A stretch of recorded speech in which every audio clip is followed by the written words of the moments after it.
ஓம் சாயிரா சாயிரா ஓம் சாயிரா சாயிரா ஓம் சாயிரா சாயிரா அன்பே சாயிரா பேரன்பே சாயிரா அகிலம் தளிக்க ஆத்மா விழிக்க அனுதினம் சாயிரா எங்கள் அன்பே சாயிரா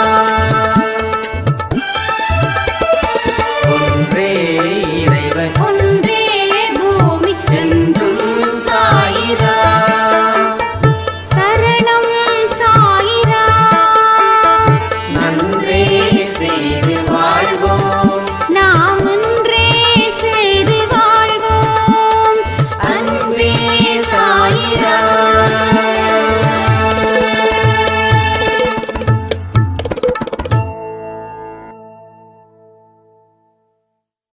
சாயிரா. என் உயிரின் உயிரானவர்களே, இன்னைக்கு 12 மணிக்கு கொடுத்த பதிவு கேட்டிங்களான்னு தெரியல. இந்த மாதம் சாயப்பா நமக்கு சொன்ன செய்தி என்ன அப்படின்றது தான் அதில் நம்ம கொடுத்துருக்கோம். பார்க்காதவர்கள் நிச்சயமாக பார்க்கணுன்னு அன்புடன் கேட்டுக்கிறேன். அதே போல் இன்றைக்கி ரொம்ப சூப்பராக சாப்பாடு கொடுத்தீங்க. சில பேர் டொனேட் பண்ணிங்க, சில பேர் லோக்கல் அங்கே இருக்கிற ட்ரஸ்ட்டில் காசு அனுப்புனீங்க. எல்லாமே ஸ்க்ரீன்ஷாட் எடுத்து அனுப்புனீங்க. ரொம்ப ரொம்ப ரொம்ப ரொம்ப நான் ஹாப்பியாக இருக்கேன். ஏன்னா நம்ம பிறர் மீது இரக்கப்படும் போது தான் நம் மீது கடவுள் இரக்கப்படுகிறார். நம்ம என்ன விதைக்கிறோமோ அதானே அறுவடை பண்ண முடியும். அப்போ நாம் என்ன செய்கிறோமோ அதானே கடவுள் நமக்கு செய்வார்.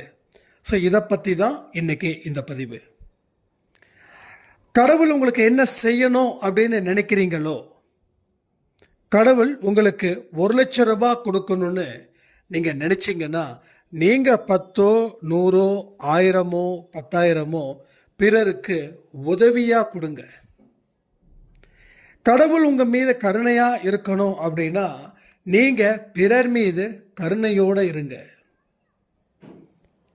கடவுள் உங்ககிட்ட மனம் விட்டு பேசணும் அப்படின்னா நீங்கள் நல்லவர்கள்கிட்ட மனம் விட்டு பேசுங்க, நல்லதையே நினைங்க.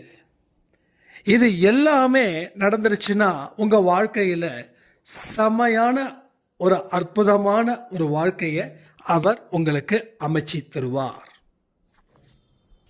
ஸோ நான் நிறைய இடத்துல பார்க்குறேன், பிறருக்கு துன்பம் கொடுக்குறவன் கடவுள்கிட்ட போயிட்டு வேண்டுறான். என்ன தெரியுமா?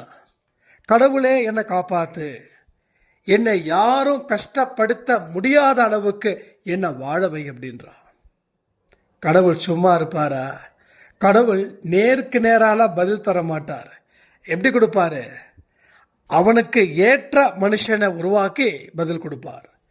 ஏண்டா நீ பல பேருக்கு துன்பத்தை கொடுக்குற, ஆனால் உனக்கு நான் இன்பத்தை கொடுக்கணுமா?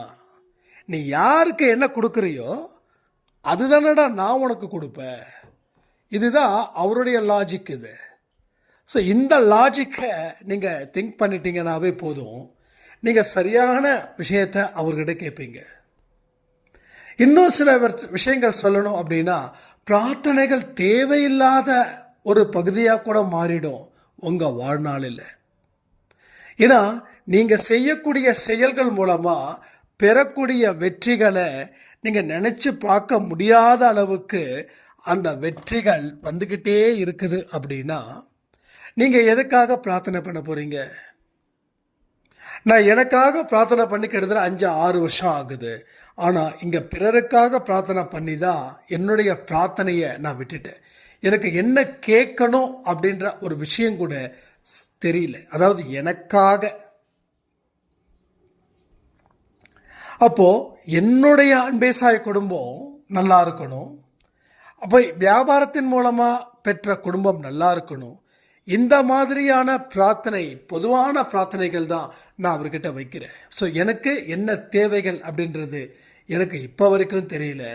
நான் ஏங்கிறதுக்கு முன்னாடியே எனக்கு என்ன தேவைன்னு அவரே எனக்கு கொடுத்துட்றாரு. அதனால் புதுசாக நான் எதையும் அவர்கிட்ட கேட்க போகிறதும் இல்லை, கேட்கவும் மாட்டேன்.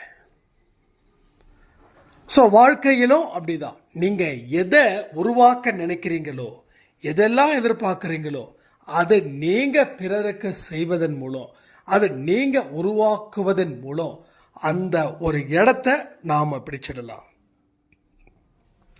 ஒருத்தர் சொன்னார், வாழ்க்கை ரொம்ப கஷ்டம் தம்பி, ரொம்ப ரொம்ப கஷ்டம், முன்ன பேனா உதைக்குது பின்ன போனால் தள்ளுது அப்படின்னாரு.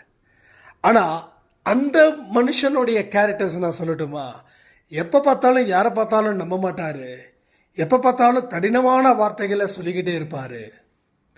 பிறர் சந்தோஷமாக இருந்தால் அவருக்கு ஆத்திரம் பொத்துக்கிட்டு வரும். யாரையும் மதிப்பாக உயர்வான நிலையில் வைக்க மாட்டார், எல்லாரையும் தாழ்வான நிலையிலேயே அவர் கொண்டு வந்து இருப்பார். ஸோ அப்படிப்பட்டவர் என்ன சொல்கிறாரு, வாழ்க்கை ரொம்ப கஷ்டம், வாழ்க்கை ரொம்ப போராட்டத்தை ஜாஸ்தியாக இருக்குது, தீயவர்கள் நிறைய பேர் இருக்காங்க, இந்த காலத்தில் அன்பு அப்படின்றது இல்லாமல் போச்சுன்னு. அப்போது அன்பு எங்கேயுமே கிடைக்கல அப்படின்னா நீங்கள் யார் இடத்துலையும் அன்பு கூறலை, அன்பு வைக்கலை, அன்பு செலுத்தலைன்னு அர்த்தம். ரைட்டா? புரிஞ்சுக்கிட்டீங்களா? அப்போது எது என்கிட்ட இல்லையோ அதை தான் கடவுள்கிட்ட கேட்குறோம். அப்போ என்கிட்ட அன்பு இருக்குதுன்னா எல்லாரும் என்கிட்ட அன்பாக இருக்கணும்னு கேட்க மாட்டோம். என்கிட்ட நல்ல எண்ணங்கள் இருந்தால் எனக்கு நல்ல புத்தியை கொடுன்னு சொல்லி கூட கேட்க மாட்டோம். எனக்கு மன வலிமை இருந்துச்சுன்னா எனக்கு மன வலிமையை கொடுன்னு சொல்லி கடவுள்கிட்ட கேட்க மாட்டோம். எது இல்லையோ அதை கேட்குறோம். அப்போ நீங்கள் கேட்குறது எல்லாமே ஒன்றுக்கு 4 தடவை யோசிச்சு பாருங்க. நீங்கள் உங்ககிட்ட எது இல்லையோ அதை தான் அவர்கிட்ட கேட்குறீங்க. ஆனால் அவர்கிட்ட கேட்கறதுக்கு முன்னாடியே உங்களுக்கு எது வரணும்னு நினைக்கிறீங்களோ அதை நீங்கள் மனப்பூர்வமாக பிறருக்கு செய்யுங்கள். ஒரு அம்மா சொன்னாங்க, நான் இத்தனை நாள் சாப்பாடு வைக்கல, ஆனால் லாஸ்ட் 3 மாதமாக நான் சாப்பாடு கொடுக்குறேன். யாராவது பசி அப்படின்னா என் கையில் 1 ரூபா இருந்தாலும் சரி, 10 ரூபா இருந்தாலும் சரி, 100 ரூபா இருந்தாலும் சரி, இந்தாப்பா போய் வாங்கிக்கோன்னு சொல்லி கொடுக்குறேன். இப்போது என் வாழ்க்கையில் பிரச்சனைகள் இருக்குதா இல்லையானே தெரியல, நான் அழுதே பல நாட்கள் ஆகுதுன்றாங்க.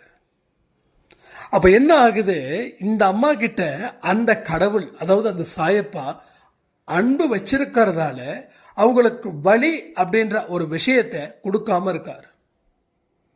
அதாவது நீங்கள் எவ்வளவு கடுமையான ஒரு மனவலி, அதாவது உடவலியாக இருக்கும் இல்லை மனவலியாக இருக்கும், இந்த ஏதாவது ஒரு வழியில் நீங்கள் இருக்கும்போது உங்கள் கூட அன்பானவர்கள் இருந்தாங்கன்னா அந்த வலி இருக்கிறதே தெரியாது. ஆனால் உங்களுக்கு உடம்புல வலியே இல்லை, உடல் வலியும் இல்லை, மன வலியும் இல்லை. ஆனால் அன்பு இல்லாதவர்கள் உங்களை சூழ்ந்து இருந்தாங்கன்னு வச்சுக்கோங்களேன், ஒரு கடினமான வார்த்தைக்கு சொந்தக்காரர்களோ இல்லை எதிர்மறை எண்ணங்களோ இல்லை எப்போ பார்த்தாலும் ஏதாவது ஒரு கவலைகள், ஏதாவது துக்கத்தை உங்ககிட்ட சொல்லிக்கிட்டே இருந்தால் உங்களுடைய மனசில் எந்த மாதிரி ஒரு நிலை ஏற்படும் தெரியுமா? ஒரு கருப்பான ஒரு இடம் மட்டும்தான் அது உங்கள் மனதில் இடம் பிடிக்கும். அப்போது அந்த அம்மா பல பேருக்கு உதவி செய்கிறதால அவங்களுடைய பிரச்சனைகளை பார்த்து அவங்க அழலை. அப்போது கடவுளுடைய பார்வை என் மீது படும்போது என்னுடைய பிரச்சனைகள் எதுவுமே செய்யாது. அப்போது இந்த மாதிரி விஷயத்தை நாம் தொடர்ந்து செய்கிறோமா, இல்லை ஏனோ தானோன்னு செய்கிறோமா, இல்லை செய்யாமல் இருக்கிறோமா? அப்போது 1ஆம் தேதி ஆச்சுன்னா இவ்வளவு பெரிய உதவிகளை உங்களால் செய்ய முடியுது. 10 ரூபாயோ 20 ரூபாயோ 50 ரூபாயோ 100 ரூபாயோ 1000மோ லட்சமோ அது முக்கியம் இல்லை. ஆனால் கொடுக்கணுன்ற ஒரு எண்ணம் உங்ககிட்ட இருக்குது இல்லையா, அப்போவே கடவுளுக்கு செல்ல பிள்ளைகளா, ஆசீர்வதிக்கப்பட்ட பிள்ளைகளா நீங்கள் இருக்கிறீங்க. உங்களுடைய கர்மாக்களுடைய பலம் குறையுது. உங்களை சுற்றி 10 எதிரிகள், ரைட், அதில் ஒரு எதிரி இல்லை. இப்போ உங்களுக்கு சந்தோஷமாக இருக்குமா இல்லையா? ஸோ 10ல் 1 குறைஞ்சதுன்னா 9, இப்போ 9ல் 1 குறைஞ்சிச்சுன்னா 8, 8ல் 1 7, 7ல் 1 6, 6ல் 1 5, 5ல் 1 4, ஃபைனலி ஒன்லி 1. அது இருந்தா என்ன இல்லைன்னா என்ன, அதாவது எதிரியை சொல்கிறேன். 10 எதிரிகளே சமாளித்தோம், 4 எதிரிகளை சமாளிக்க மாட்டோமா? அப்போ கர்மாக்களுடைய பலம் பிறருக்கு உதவி செய்வதன் மூலமாக படிப்படியாக குறையுது. அப்போ கர்மாவுடைய பலம் குறையுதுன்னா உங்கள் பாவம் குறையுதுன்னு அர்த்தம். உங்கள் பாவம் குறையுதுன்னா உங்கள் துன்பம் குறையுதுன்னு அர்த்தம். உங்கள் துன்பம் குறையுதுன்னா இன்பம் அதிகமாகுதுன்னு அர்த்தம். இன்பம் அதிகமாகுதுன்னா புண்ணியம் அதிகமாகுதுன்னு அர்த்தம். புண்ணியம் அதிகமாகுதுன்னா உங்களுடைய நல்ல செயல்கள் மூலமாக கடவுளுடைய மனசு சாந்தமாக இருக்குதுன்னு அர்த்தம். கடவுளோட மனசு குளிர்ச்சி அடையுதுன்னு அர்த்தம். எல்லாத்தையும் தாண்டி கடவுள் உங்கள் மீது இரக்கப்படுகிறார் என்ற அர்த்தம். அந்த அர்த்தத்தின்படி உங்கள் வாழ்க்கையை மாற்றிக்கோங்க. உங்கள் வாழ்க்கையில் நீங்கள் நினச்சி பார்க்காத ஒரு உயரத்துக்கும் நீங்கள் செல்வீர்கள். இது சாயின் சத்தியம். ஸோ வேண்டுற எனக்கு கிடைக்கல அப்படின்னா என்ன வேண்டுறீங்கன்றது முக்கியம். என்ன வேண்டுறீங்க? கடவுளே எனக்கு அதை கூட இதை கூடன்னு கேட்குறீங்களா? அப்போ இருக்கிறத இல்லாதவர்களுக்கு கொடுங்க. என்கிட்ட ஒன்றுமே இல்லை, 5 பைசா இல்லை, ஒன்றே ஒன்று பண்ணுங்க.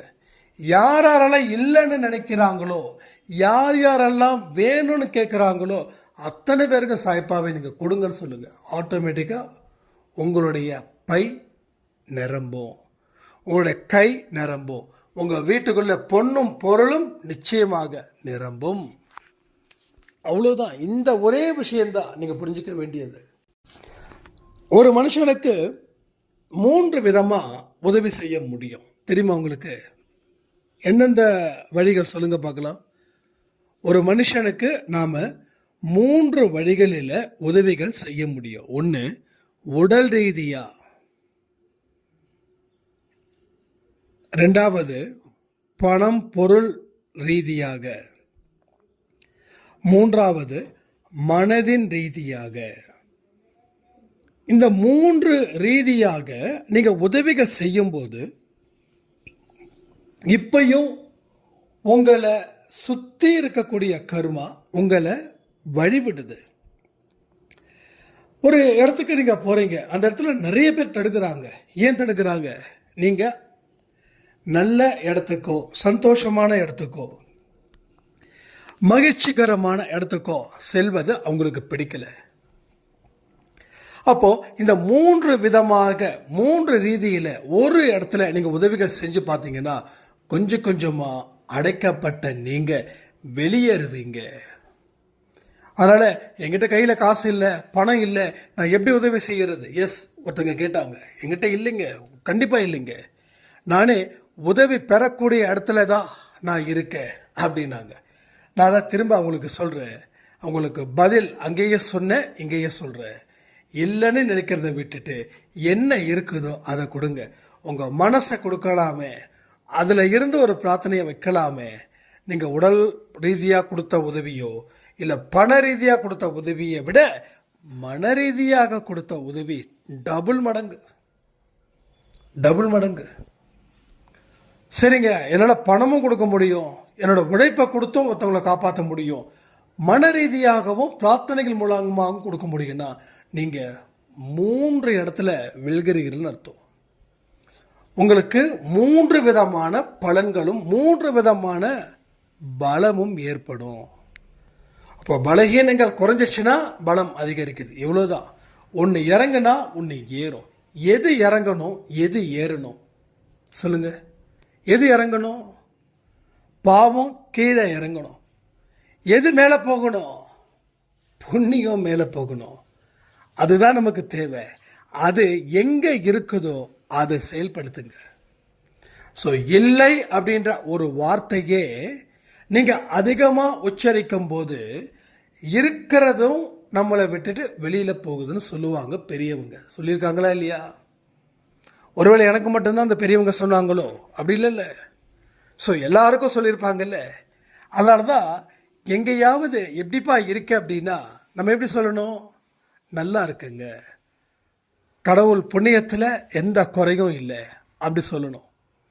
ஆனால் பலர் என்ன சொல்கிறாங்க, எப்படி இருக்க, நல்லா இருக்கீங்களா அப்படின்னு சொன்னால், நான் எங்கே நல்லா இருக்கேன், அவன் தான் என்னை இப்படி பண்ணிட்டானே, இவன் தான் என்னை இப்படி பண்ணிட்டானே, நான் என்ன செய்ய முடியும், நான் என்ன பண்ண முடியும். ஸோ அந்த மாதிரி பேசும்போது என்ன ஆகுது, இருக்கிற கொஞ்ச நெஞ்ச நிம்மதியையோ நாம் இழந்துடுவோம். அப்போது என்ன இருக்குதோ அதை நீ ஸ்ட்ராங் பண்ணு, வேற வழி இல்லை. ஒரே வழி தான் இருக்குது, நீ தப்பிக்கிறதுக்கு ஒரே ஒரு வழி தான் இருக்குது. அப்படின்னா நம்ம தப்பிப்போமா, தப்பிக்க மாட்டோமா? இல்லை, எனக்கு வழிகள் சரியில்லை, எனக்கு வழிகள் சரியில்லை, எனக்கு வழிகள் சரியில்லை அப்படின்றதால நான் இந்த வழியில் தப்பிக்க மாட்டேன் அப்படின்னு சொல்லிட முடியுமா? சொல்ல முடியுமா? நம்ம தப்பிக்கணும் அப்படின்னா எந்த வழியாக இருந்தாலும் பரவாயில்ல நினச்சி தப்பிச்சுப்போ. அதில் கீறல் இருக்கலாம், இல்லை அடிபடலாம், எது வேணாலும் படலாம். ஆனால் உயிர் இருக்குது இல்லை, உயிர் இருக்கும்போது வலிச்சா என்ன, வழிகாட்டி என்ன, உயிரை காப்பாற்றிக்க நம்ம வழியை பொருட்படுத்தாமல் தப்பிக்க முயற்சிகள் நாம் செய்கிறோமா இல்லையா? அதே போல தான் இங்கேயோ. ஏன்னா வழியே இல்லை, வேற வழி இருந்தால் சொல்லுங்களேன். ஒரே வழி தான் இருக்குது, அது குறுகலான ஒரு வழி. அந்த இடத்துல சிலர் மட்டும்தான் செல்கிறார்கள், பலர் போக முடியல. அந்த சென்ற சிலரோ நல்ல அருமையான அனுதமான அற்புதமான அதிசயம் தரக்கூடிய ஒரு வாழ்க்கையை அவர்கள் வாழ்கிறார்கள். ஒரு வாழ்க்கையை அவர்கள் அற்புதமாக வாழ்ந்து கொண்டு இருக்கிறார்கள். புரியுதா உங்களுக்கு? ஒரு 15 நாளைக்கோ இல்லை ஒரு மாசத்துக்கோ இல்லை அப்படின்ற ஒரு வார்த்தையை மாற்றி சொல்லுங்க. யாராவது கேட்டாங்கன்னா ஒரே பாயிண்ட் தான், நெகட்டிவாக மட்டும் நான் யார்கிட்டையும் பேச மாட்டேன்னு தீவிரமாக இருங்க. அந்த தீவிரம் உங்கள் வாழ்க்கையில் இருக்கக்கூடிய பற்றாக்குறையை குறைக்கும், உங்கள் வாழ்க்கையில் இருக்கக்கூடிய துன்பத்தையும் அது குறைக்கும். ஸோ துன்பத்தை குறைச்சி அது இன்பத்தை அதிகரிக்கும். இதுதான் நம்ம தெரிஞ்சுக்க வேண்டியது. எவ்வளவுக்கு எவ்வளவு தெரிஞ்சுக்கிறோமோ அது முக்கியம் இல்லை, ஆனால் தெரிஞ்சுக்கிட்டதை நம்ம எந்த வகையில் இம்ப்ளிமெண்ட் பண்ணுறோம் அப்படின்றது தான் முக்கியம். எல்லாமே தெரிஞ்சுக்கிட்டா செயல்படுத்தாமல் விட்டா அப்போ தெரிஞ்சுக்கிறதுல என்ன லாபம்? கற்றுக்கிட்டதை செயல்படுத்தணும், கற்றுக்கிட்டதை ஓரமாக வச்சுட்டா அதனால் எந்த யூஸும் கிடையாது. எப்பயும் சொல்கிறேனே, நம்ம இந்தியனோட பிரைன்ஸ் மட்டும்தான் ஃப்ரெஷ்ஷாக இருக்குதுன்னு என்னோட சார் சொல்லும்போது எனக்கு முகத்தில் அவ்வளோவோ சந்தோஷம். ஏன்னா ஃப்ரெஷ்ஷாக இருக்குதே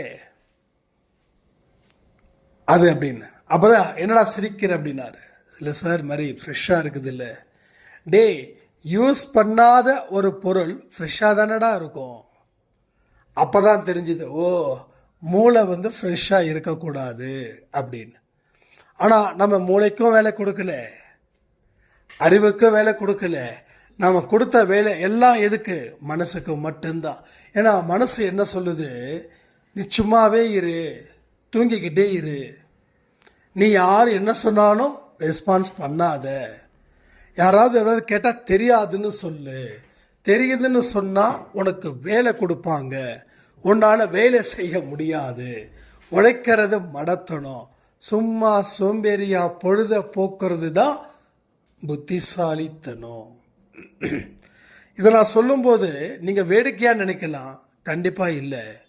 இன்னைக்கு நிறைய பசங்க படிச்சுட்டு நான் சில பேர்கிட்ட கேட்பேன், என்னப்பா ஜாப் எப்படி அப்படின்னா, இல்லைங்க ஜாப் கிடைக்கலைங்க. ஏன் கிடைக்கல? இல்லைங்க அப்படின்னு. நான் தான் சொன்னேன், கிடைக்கிற வேலையை செஞ்சுருங்க, அதுக்கப்புறமா வரும்போது பார்த்துக்கலாமே அப்படின்னு சொன்னால் அவங்க சொல்கிறாங்க என்ன தெரியுமா, இல்லை இல்லை அப்படிலாம் இல்லை, ஒரு அமைதியான எந்த ஒரு இதுவும் இல்லாமல் ஒரு ஏசி ரூமில் ஒரு சேரில் மட்டும்தான் உட்காந்துருக்கணும், அந்த மாதிரி வேலை தான் எதிர்பார்க்குறேன்னு ஓப்பனாக பேசுகிறாங்க. ஸோ அவங்க வேலைக்கு கொடுத்த அந்த இம்பார்ட்டன்ட் எப்படிப்பட்டதா இருக்குதுன்றத நீங்கள் பாருங்கள். ஸோ இந்த மாதிரியான இளைஞர்கள் வாழ்க்கையில் முன்னுக்கு வருவாங்களா என்ன? ஸோ உழைக்க தயாராக இல்லை, திட்டமிட தயாராக இல்லை, சிந்திக்க தயாராக இல்லை, கடவுளை வழிபாடு செய்ய தயாராக இல்லை, மனசில் மாற்றத்தை ஏற்படுத்த தயாராக இல்லை, மாற்றத்தை ஏற்படுத்துவதன்படி வாழ்வதற்கு சான்ஸே இல்லை. சும்மா இருப்ப, மந்திரம் சொல்லணுமா, ஓம் சாய்ராம் 1008 தடவை சொல்கிறேனே, அது ஈஸி இல்லை 1008 தடவை சொல்கிறது. ஸோ இந்த மாதிரி தான் மனிதர்கள் இன்னைக்கு இருக்காங்க. ஸோ 90% மக்கள் சாமியை கும்பிடும்போது போலியான மனிதர்களாகவே இருக்கிறாங்க. யாரையுமே சாமிக்கிட்ட போயிட்டு ஒரு சரியான ஒரு உண்மையான ஒரு வேண்டுதலை இங்கே நிச்சயமாக வைக்கிறதே இல்லை. யாராவது நல்ல எப்படி சொல்கிறது, நல்ல மனதுடன் கோயிலுக்கு போகிறாங்களா யோசிச்சு பாருங்க. நல்ல மனதுடன் திரும்பி வராங்களா யோசிச்சு பாருங்க. கோயிலில் போயிட்டு நின்னா கூட்டம் இருந்துச்சுன்னா என்ன ஷார்ட்கட் இருக்குதோ அந்த ஷார்ட்கட்டில் சாமி பார்க்குறாங்க. பல பேரை தள்ளி விட்டு சாமி பார்க்குறாங்க. ஸோ கோயிலுக்குள்ளே பொறுமையாக இல்லைன்னா உங்கள் வாழ்க்கையில் நீங்கள் எப்படி பொறுமையாக இருப்பீங்க? ஸோ இதான் சொல்கிறேன், ஒரு போலியான மனநிலையில் தான் நம்ம இருக்கோம். ஆனால் என்ன ஒரு பாவம் அப்படின்னா அது போலினே தெரியல. ஆனால் உண்மையான பக்தின்ற ரேஞ்சில் தான் நாம் இங்கே இருக்கிறோம். ஸோ எல்லா விஷயமும் அப்படி தான். அதான் சொல்கிறேன், எல்லாத்தையும் பொறுமையோட நிதானத்தோட கவனிக்கும் போது தான் நம்ம வாழ்க்கையில் எவ்வளவு பெரிய விஷயத்தை நாம் தவற விட்டு இருக்கோம். இந்த தவற விட்டதன் நோக்கம்தான் வாழ்க்கையிலையும் நாம் பல விஷயத்தை தவற விட்டு இருக்கோம். இதை மாற்றணும் அப்படின்ற ஒரு நினைப்பும் உங்களுக்குள்ளே வரும். பலவிதமான குழப்பங்களுக்கு தெளிவுகள் உங்களுக்கு கிடைக்கவே மாட்டேங்குது. ஏன் தெரியுமா? ஒரு குழப்பமான மனநிலையில் இருந்துக்கிட்டு நீங்கள் தெளிவான பாதையில் போகணும்னு ட்ராவல் பண்ணுறீங்க. ஸோ குழப்பங்கள் கூட உங்கள் வாழ்க்கையில் எல்லா தடைகளையும் எல்லா தாமதத்தையும் அது ஏற்படுத்தும். தடையும் தாமதமும் தான் உங்கள் வாழ்க்கையில் உங்களுக்கு மிகப்பெரிய வீழ்ச்சியை அது கொடுக்குது, மகிழ்ச்சியை கொடுக்கல. மகிழ்ச்சி வேணுமா? உற்சாகமான மனநிலை, சிறுசிறுப்புடன் செயல்படுங்கள். எதுக்கு ப்ரையாரிட்டி கொடுக்கணுமோ அதுக்கு ப்ரையாரிட்டி கொடுங்க. ஸோ எல்லா விஷயத்தையும் ஒரு இண்டெக்ஸ் பண்ணிக்கோங்க, அதாவது அட்டவணை பண்ணிக்கோங்க. அதில் எது ஃபஸ்ட்டு, எது செகண்டு, எது தேர்டுன்னு ப்ரையாரிட்டி கொடுத்து பாருங்கள்.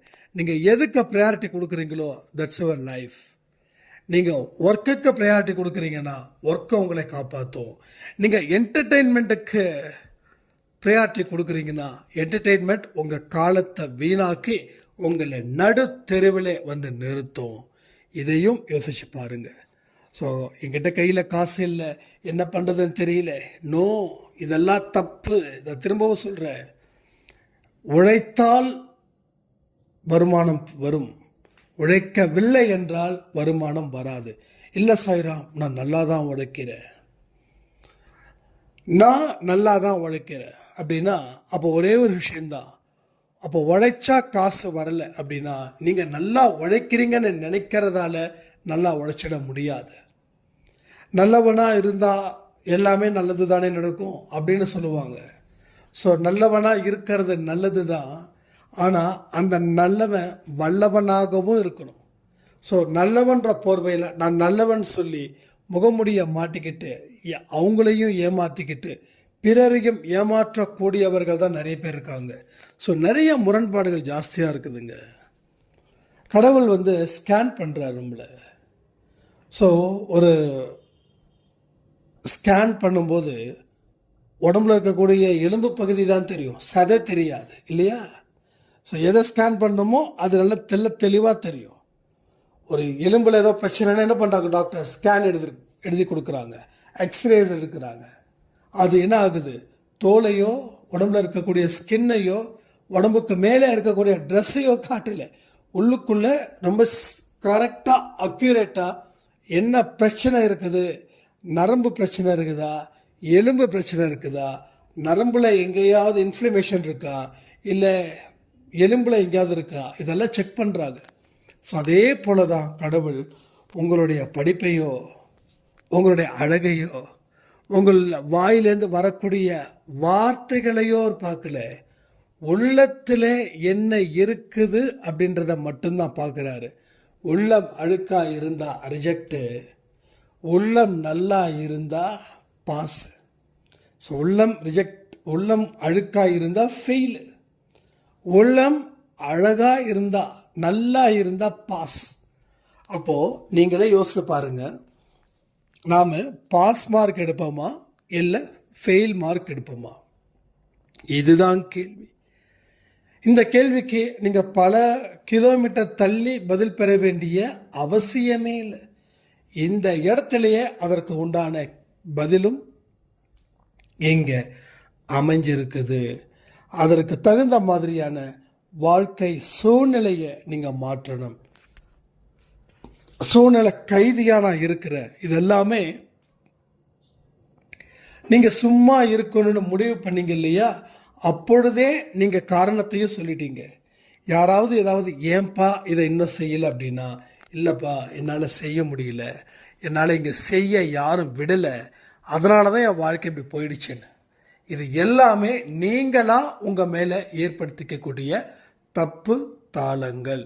இதில் இருந்து மேலே தான் நான் உங்களுக்கு இத்தனை விஷயத்தை சொல்லிக்கிட்டே இருக்கேன். ஸோ இது எல்லாம் சரி பண்ணிட்டீங்கன்னா அவர் முன்னாடி போய் நின்னா அவர் உங்களிடம் பேசுவதை கூட உங்களால் காண முடியும், உணர முடியும். நல்ல நல்ல வாழ்க்கையை கடவுள் கொடுத்துக்கிட்டு தான் இருக்கிறாரு. அதற்கு தகுந்த வழிகளை நாம் தேர்ந்தெடுத்து அந்த பயணத்தை என்னைக்கு மேற்கொள்கிறீர்களோ அன்னைக்கு உங்கள் வாழ்க்கையில் எல்லாம் நல்லா நடக்கும்னு சொல்லி இந்த பதிவை நான் முடிக்கிறேன். ஜெய் சாய்ராம்.